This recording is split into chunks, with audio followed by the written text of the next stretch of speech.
Pour que le panafricanisme tienne la route, pour que le panafricanisme dure, il faut que les éléments qu'on apporte dans ce panafricanisme soient bons. Parce que nous pensons que la violence ne résout pas les problèmes. La violence ne fait que déplacer les problèmes. Et demain, ces problèmes vont ressurgir d'une manière ou d'une autre.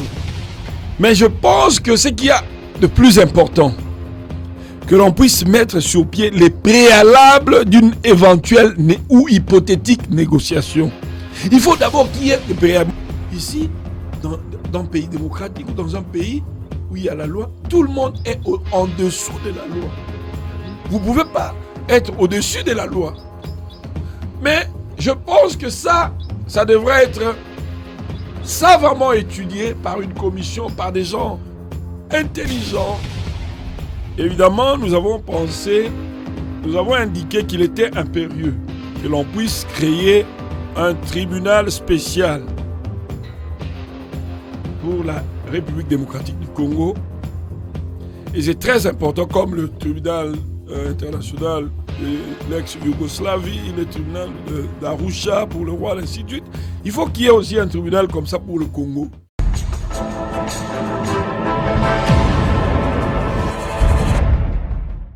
Et donc, ma question, c'est par rapport au discours, à l'exposé que vient de faire ici le docteur Alongo. Et donc là, on parlait de Banyamulenge, disons des Rwandais en RDC. Alors, ma question est celle-ci. Puisque le monde d'aujourd'hui où les Africains, nous allons vers le panafricanisme, ce qui est un sujet d'actualité de nos jours, et par rapport à votre vision, je le dis comme ça, vision politique ou votre observation politique, que dites-vous par rapport au panafricanisme à venir, du moment que les Banyamulenge, apparemment, ils ne sont toujours pas les bienvenus sur la terre congolaise? Là est ma question. Bien, merci beaucoup pour cette question et qui est vraiment qui interpelle plus d'un Africain qui veut le panafricanisme. C'est vrai, nous sommes tous pour la solidarité africaine. Mais dans la solidarité africaine, chacun des maillons de cette chaîne qu'on appelle Afrique, chacun des maillons apporte ce qu'il y a de positif pour l'avancement de l'Afrique. Et ça va donner un bon panafricanisme. Mais si, en revanche, il y a certains éléments, certaines personnes qui viennent avec des éléments négatifs dans le panafricanisme, je pense que c'est miner le panafricanisme. Qu'est-ce qui va se passer? C'est que le panafricanisme va exploser. Il y aura implosion du panafricanisme parce qu'on y a mis des mauvais éléments. Pour que le panafricanisme tienne la route, pour que le panafricanisme dure, il faut que les éléments qu'on apporte dans ce panafricanisme soient bons. Mais on ne peut pas apporter le génocide dans le panafricanisme. Est-ce que dans un village, quel est ce village-là africain qui accepterait d'accueillir des étrangers, voleurs, égorgeurs? Je pense que même s'il y a panafricanisme, les villageois vont s'élever contre de tels visiteurs ou de tels nouveaux venus. On ne refuse pas le panafricanisme, mais on doit faire très attention quand on construit ce panafricanisme-là. On veut bien être ensemble, mais quand nous sommes ensemble, mais il faut aussi retenir une chose. En étant ensemble, il y a des règles. Même dans nos villages, il y avait des règles qu'on devait respecter. Il ne faut pas aller voler dans les champs d'autrui. Il ne faut pas prendre la forme d'autrui. C'est ça, ce sont ces règles-là qui gouvernaient nos vies, qui continuent même jusqu'aujourd'hui à gouverner nos traditions, nos villages. Mais si vous venez chez votre frère qui vous accueille, vous commencez à l'égorger, vous commencez à violer sa femme, vous commencez à faire ce que les Rwandais font chez nous. Dites-moi un peu, est-ce que il est aisé aux Congolais de faire un panafricanisme avec les Rwandais qui aujourd'hui deviennent premiers producteurs de telle matière qu'il n'y a même pas au Rwanda. Le coltan, par exemple, on sait très bien, on sait que ces coltans viennent de chez nous, ils pillent nos ressources naturelles. C'est comme ça. Maître, vous parlez de bannir, sinon qu'écarter certains Africains du panafricanisme. Pourtant, en Europe, ici, c'est bien passé les choses. Il y a eu des guerres et, disons, voyons bien la position de l'Allemagne. L'Allemagne a fait le génocide et tout le monde le sait. Pourtant, l'Allemagne n'a pas été écartée des discussions. L'Allemagne fait partie de l'Europe. Comment voulez-vous qu'on puisse écarter certains Africains parce que peut-être ils ont des tendances génocidaires? Ne serait-il pas peut-être possible de trouver un compromis, une entente avec ces Africains-là pour le bien du panafricanisme? Bien. Moi, je suis pour un bon panafricanisme, mais pas pour un panafricanisme sclérosé. Si je dis ça, c'est parce que vous faites allusion à l'Allemagne. Vous dites que l'Allemagne n'a pas été écartée. Mais écartée, vous, quand on dit écartée, vous voyez écartée physiquement. Mais l'Allemagne, par exemple, a respecté un certain nombre de choses. C'est-à-dire même les chrétiens, nous qui sommes chrétiens, quand nous avons commis des péchés, nous allons demander pardon à Dieu. Mais nous devons aussi renoncer à ce comportement négatif-là. Nous devons dire, Seigneur, je demande pardon et je renonce aussi à tous ces actes-là négatifs que j'avais posés. Mais c'est ce que les Allemands aussi ont fait. Les Allemands ont observé un certain nombre de choses. Les Allemands se sont conformés à un certain nombre de règles. Alors ne croyez-vous pas que ces Banamolengue pourront faire pareil? Attendez. Maître, pardon de vous couper la parole. Oui. Vous dites d'accord, mais à quel prix? Parce que l'Allemagne était complètement détruite après la Seconde Guerre mondiale. Complètement détruite. On a même fait le procès de Nuremberg dans la ville de Nuremberg parce que c'était en plus très symbolique puisque c'est J'étais là la semaine passée et à Nuremberg. Voilà, et la ville était complètement détruite. Oui. Il y avait plus rien, tout était en ruine, quoi. Oui. Donc, mais aujourd'hui, on voit que l'Allemagne est quand même une grosse puissance en Europe et que c'est même elle, on va dire, je ne vais pas dire le pourcentage exact, mais on va dire 70-80% pour donner une idée un peu aux gens, qui a financé la monnaie européenne pour en arriver là.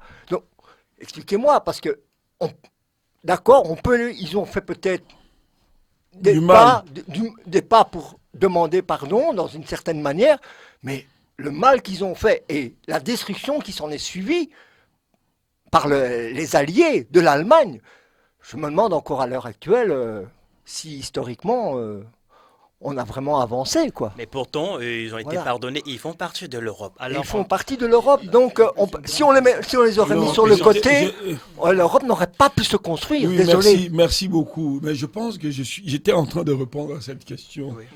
Les Allemands, on ne les a pas embrassés directement comme ça. On avait soumis les Allemands à un certain nombre de choses. Il y a eu un cheminement. On n'a pas embrassé carrément les Allemands après la Deuxième Guerre mondiale, mais on a demandé aux Allemands d'observer ceci. Et ils ont respecté ça. C'est comme ça qu'aujourd'hui, même si l'Allemagne peut être une grande puissance, l'Allemagne est aujourd'hui une grande puissance économique, ça c'est le fruit de leur propre travail. Ça n'a rien à voir avec nous, évidemment, ou les Alliés. Non, mais ils ont travaillé pour qu'on arrive à ce qu'on a aujourd'hui. L'économie allemande est très forte, c'est vrai, mais les Allemands aussi s'étaient en tout cas impliqués dans un processus de réconciliation étalé. On a demandé par exemple à l'Allemagne de ne plus par exemple détenir de telles armes. Ils ont accepté ça. Tout ça, ce n'est pas en vain. C'est parce que quelque part, nous avons des précédents. Nous avons des antécédents. Que vous, l'Allemagne, vous avez usé de la violence pour détruire les Juifs, par exemple, pour faire ceci ou pour faire cela. Mais les Allemands aussi se prêtaient à cela, ont accepté cela. Mais c'est ce que moi j'ai proposé ici. Évidemment, je sais que cette pilule sera très amère et difficile à avaler par nos amis du Kivu. Oui, je me mets à leur place. Il y a des gens qui ont été égorgés, tués, des familles décimées. Tout à fait. Mais ces gens-là, il faut quand même essayer de compenser ou peut-être de continuer. Ils peuvent, de prime abord, ils peuvent refuser. Mais il faut qu'on puisse continuer à dire qu'écoutez, nos frères, nous savons que c'est dur, mais nous devons quand même avoir un monde où l'on vive ensemble. C'est toujours comme ça. C'est difficile. Voyez un peu ce qui s'est passé en Allemagne en pensant à ça. Ben écoutez, mais les véritables auteurs, comme on dit en anglais, des masterminds, des gens comme des Kagame. Mais quand moi je suis allé visiter la salle 600 où s'est tenu le procès de Nuremberg, mais dit, on a tué les grandes têtes, ils ont été exécutés. Tout à fait, ils ont été pendus. Des gens comme des Kagame, ils doivent subir ces gens. Bon, je ne dis pas qu'aujourd'hui, parce qu'il y a deux camps, il y a les abolitionnistes qui ne veulent pas qui ne veulent plus qu'il y ait la peine de mort. Il y a des rétentionnistes qui acceptent qu'on puisse continuer à utiliser l'exécution. Mais peut-être une sanction, une forte sanction sur Kagame et sur toutes les personnes co-auteurs, auteurs, complices. C'est que le peuple congolais a subi 12 millions de morts. C'est quand même beaucoup. Tout à fait. Le M23, le CNDP, Kunda Batware, Bosco Tanganda. Mais Bosco Tanganda vient de le dire à la Cour pénale internationale. Que lui, n'était qu'un envoyé. Il n'était qu'un instrument qu'on a utilisé. Voyez-vous? Mais les Kagame qui tirent les ficelles ou qui font que ces troupes entrent chez nous au Congo. Mais ils ne doivent pas s'en sortir comme ça. Il faut quand même que ces gens, des hommes comme des Kagame, soient punis sévèrement. Ça aussi, on a vu ça en criminologie, ça essaie de soulager la peine des gens qui ont perdu leurs frères et sœurs. Quand l'auteur du crime est sanctionné, quelque part, ça soulage aussi, dans une certaine mesure, même si on ne peut plus voir nos frères qui sont partis, qui ont été fauchés comme du blé, on ne peut plus les voir, mais ça soulage quand même les esprits des gens du Kivu. Alors, j'ai proposé 30 ans, par exemple, d'observation. Vous avez une résidence, vous renoncez en écrivant, c'est aussi une sanction. Vous écrivez que nous ne sommes pas des Congolais. Pour moi, c'est quand même aussi une sanction. Et deuxièmement, vous écrivez. Il faut qu'on ait des écrits comme quoi nous renonçons à la violence. Et troisième étape, vous faites 30 ans en tant que résident. Et ce temps-là va permettre aux gens de vous observer si pendant 30 ans, vous n'avez plus basculé dans la violence. Mais hélas, avec nos fameux Rwandais, il faut être prudent. Même après 30 ans, ils peuvent cacher leur courroux, leur colère dans les poches et puis ressortir ça après 30 ans. Donc, mais au moins, on aura fait 30 ans de paix avec ces gens. Et beaucoup d'éléments se seront aussi ajoutés. Et en ce moment-là, après 30 ans, on accorde... Ça, c'est une solution que je propose comme ça, mais qui, je sais, aura du mal à passer. 30 ans après, vous avez seulement des résidences et il y a d'autres mesures aussi qui doivent suivre. On ne peut pas vous laisser comme ça un peu. Docteur, s'il vous plaît. Et surtout, ça va s'adresser aux paisibles Banyarwanda qui n'ont rien à voir avec la violence, même si, quelque part, ils ont une complicité passive. Ok. Mais, docteur, excusez-moi. Tout à l'heure, là, dans votre exposé, je le redis encore, vous parlez de Kagame, excusez-moi de dire, monsieur le président rwandais, Paul Kagame. Vous parlez des Banyamulenge et des Congolais. Depuis que vous parlez, je ne vous ai pas entendu énumérer la responsabilité occidentale. Je vais bien dire la responsabilité de l'ONU, mais il s'avère que cette affaire remonte avant même que l'ONU ne soit créée. Mais et pourtant, donc je m'exclus de dire la responsabilité de l'ONU, mais si elle aussi, elle a une part de responsabilité dans cette affaire, et sur les 12 millions de morts, si l'Occident et l'ONU, ils ont une grande responsabilité, j'aurais voulu que vous nous en parliez. Et peut-être c'est la responsabilité congolaise, les autorités congolaises. Non, puisque Congolais et Rwandais, ils en parlent, mais je voudrais quand même qu'ils nous disent s'il y a eu la responsabilité, ou je le dis des Occidentaux, dans les 12 millions de morts et dans ce qui se passe à l'est du Congo, s'il y a une responsabilité des Occidentaux, qu'ils nous en parlent. S'il n'y en a pas, qu'ils nous le disent aussi. Là est ma question. Nous avons milité dernièrement. Il y a eu une toute première conférence sur la reconnaissance du génocide congolais à Nuremberg. Évidemment, nous avons indiqué qu'il était impérieux que l'on puisse créer un tribunal spécial pour la République démocratique du Congo. Et c'est très important, comme le tribunal international de l'ex-Yougoslavie, le tribunal d'Arusha pour le roi, ainsi de suite. Il faut qu'il y ait aussi un tribunal comme ça pour le Congo. Mais c'est ce tribunal-là qui va dégager les vraies responsabilités des gens. Nous sommes en train de donner des indications. Mais dans ce tribunal-là, puisque nous pensons qu'il faut que ce tribunal puisse être mis sur pied, en ce moment-là, on va dégager toutes les responsabilités, même des Occidentaux. Et s'il s'avère que les Occidentaux, souvent, je sais que ce ne sont pas les pays, mais ce sont les multinationales souvent. Mais si les multinationales se retrouvent dans cette sale besogne, mais on ne peut pas les laisser comme ça. Elles vont répondre, ces multinationales-là.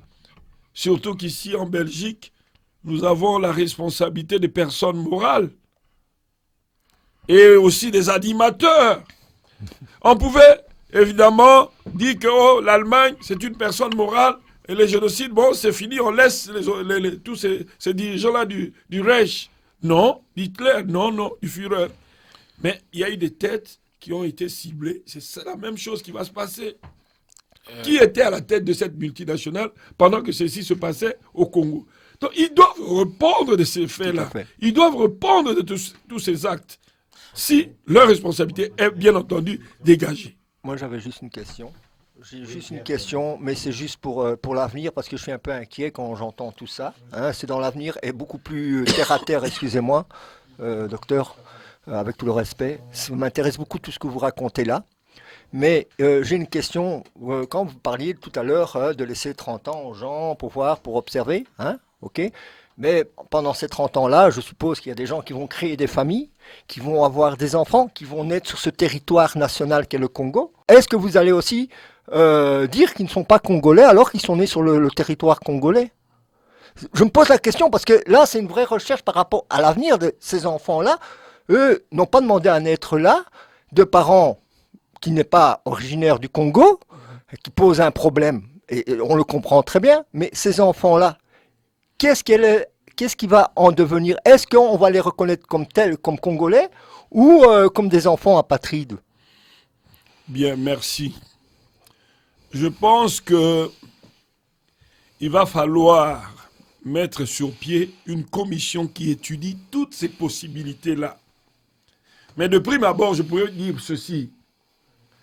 Les enfants sont pratiquement des innocents. Ils sont nés là-bas. Je pense qu'ils pourront être à même. Ces gens-là, ces enfants-là, c'est eux peut-être qui vont beaucoup plus respecter les lois congolaises que leurs parents. Mais si ce n'est pas le cas, si ces enfants ne respectent pas, justement les 30 vont nous permettre d'observer. Excusez-moi. Oui. Pendant cette observation, si nous constatons par exemple que ces mêmes enfants qui sont nés ne respectent pas la loi ou ne respectent pas les lois du pays, mais dit, ces enfants, c'est comme nos enfants ici. Ici, dans un pays démocratique ou dans un pays où il y a la loi, tout le monde est en dessous de la loi. Vous ne pouvez pas être au-dessus de la loi. Mais je pense que ça devrait être savamment étudié par une commission, par des gens intelligents, par même des pasteurs, des gens de l'église, des juristes, des sociologues. On va étudier la question très très bien. Ok. Mais comme ça, moi je ne saurais pas moi seul donner la bonne réponse, la réponse définitive, parce qu'en prenant une réponse, on va peser le pour et le contre de tout ce qu'on va poser comme acte. Même moi, ça c'est une imagination que je suis en train de soumettre à l'endroit de la communauté. Mais est-ce que cette imagination de solution va passer? Je ne sais pas. Mais pour moi, je pense que à un certain moment, il faut quand même qu'on trouve une solution. Voilà. Il faut trouver une solution. Maintenant, vous avez Et que parlé. ces gens-là qui étaient auteurs des actes de génocide, des crimes contre l'humanité, ils doivent être mis hors d'état, des crimes de guerre, qui ont tué, qui ont massacré. Mais écoute, il faut que ces gens quand même répondent de leurs actes. Tout à fait. Ça, On peut pas les on est laisser tout à comme fait ça. d'accord. Vous avez parlé de la commission ici. Nous savons qu'il y avait des idées, ou il y a encore des idées de la commission. Ici, je viens un commentaire de Roy. Je reviens à la vidéo. Roy qui a écrit en majuscule: pas de négociation avec le Mai Mai. Donc, il dit c'est un Monyamulenge, entre guillemets, si je peux le dire comme ça. Donc, Roy dit pas de négociation parce que le Mai Mai ne veulent pas de leur nom, de leur identité, et ils peuvent pas négocier leur identité. Le Mai Mai ne veulent pas, veulent ravir la nationalité congolaise. Ils ne veulent pas négocier la nationalité. Les Mai Mai veulent les exterminer. Ils ne veulent pas négocier la mort. Donc, bref, selon lui, selon le monsieur ou la dame, je ne sais pas, il a mis ici Roy, il dit pas de négociation. Ça sera toujours comme ça, ne vous en faites pas. Mais je pense que ce qu'il y a de plus important, que l'on puisse mettre sur pied les préalables d'une éventuelle ou hypothétique négociation. Il faut d'abord qu'il y ait des préalables. Moi, ce que je dis ici, par exemple, mettre sur papier que nous sommes des Rwandais, ça c'est un préalable. Mettre sur papier que nous renonçons à la violence, c'est un préalable. Mais c'est à partir de ce moment-là qu'on pourra essayer de réfléchir sur des éventuelles solutions pacifiques. Parce que nous pensons que la violence ne résout pas les problèmes. La violence ne fait que déplacer les problèmes. Et demain, ces problèmes vont ressurgir d'une manière ou d'une autre. C'est vrai. Je comprends parfaitement bien la peine. Et je partage avec eux cette douleur de nos frères du Kivu. C'est pas facile, hein. Mais il faut supplier nos frères, par exemple. Dire que nos frères, c'est vrai, oui, mais alors, il faut... Parce qu'ils connaissent peut-être les Banyamulenge mieux que nous. Hein. Certainement. Ah, mais c'est comme ça qu'ils disent pas de négociations. Ils les connaissent mieux que nous. Certainement. Non, mais c'est lui qui a... Et on tiendra compte aussi de leur opinion Voilà, dans les voilà, négociations. tout à fait. Si, Tout à fait. négociations, il y a demain. Voilà, Maître Longo, je dis merci, merci pour ce moment partagé avec nous ici dans Radiographie et sur Radio Panique. Merci sur le point que vous avez éclairci, docteur. Je vous dis, le rendez-vous pour une prochaine fois. Pour quand? Mais je ne sais pas, c'est vous qui Mais m'appelez souvent. Vous êtes le bienvenu. Avant de terminer, je vais vous dire... Oui, justement, j'allais vous demander si vous avez encore quelque chose à dire j'ai quelque pour chose à clôturer ajouter. la séance d'aujourd'hui. J'aimerais quand même que l'on mesure le degré de violence qui a été infligé au peuple congolais depuis longtemps, depuis très longtemps, même à l'époque coloniale. Comment on va mesurer ça? J'ai ici, par exemple, la lettre du vice-gouverneur général basé à Stanleyville. Cette lettre a été écrite par le commissaire de district AI. Mais je vais vous lire une partie de cette lettre. Le commissaire de district, qui s'adresse, n'est-ce pas, au vice-gouverneur général basé à Stanleyville, il dit ceci. Par leur procédé tyrannique à l'excès, ces Watusi, parce qu'il y a plusieurs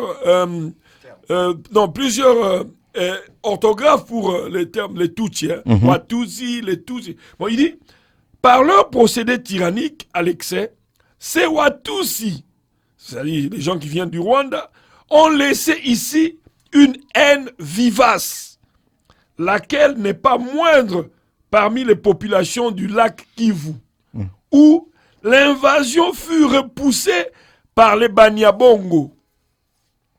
J'ajouterai encore que la plupart des Watusi installés chez nous se sont retirés dans le Rwanda à la grande joie de nos populations au moment de la délimitation de notre frontière orientale.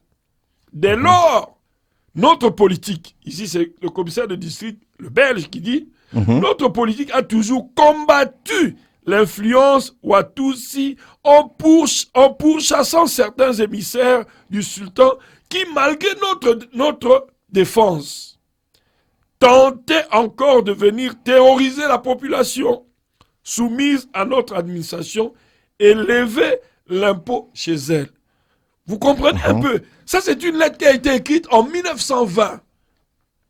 Et puis, quelque part, quand vous lisez les écrits, il y a par exemple le roi Kigeri IV, roi Bugiri. Un roi rwandais, c'est ça? Rwandais, Hutu, mais qui avait des visées expansionnistes chez nous au Congo. Au Kivu, voisins, ils venaient faire des razzias, ils venaient massacrer, tuer, voler, ainsi de suite. Déjà à cette époque-là, vers les années 1800, mais le roi Bugiri, Kigeri IV, roi Bugiri, fut tué par les gens du Kivu. Hein. C'est comme ça qu'il a terminé sa vie sur Terre. Hein. Il a été tué par les gens du Kivu. On suppose que ça fait des problèmes après. Cela veut dire en d'autres termes qu'avec ces Rwandais, ce problème de violence ne date pas de maintenant, date de très longtemps.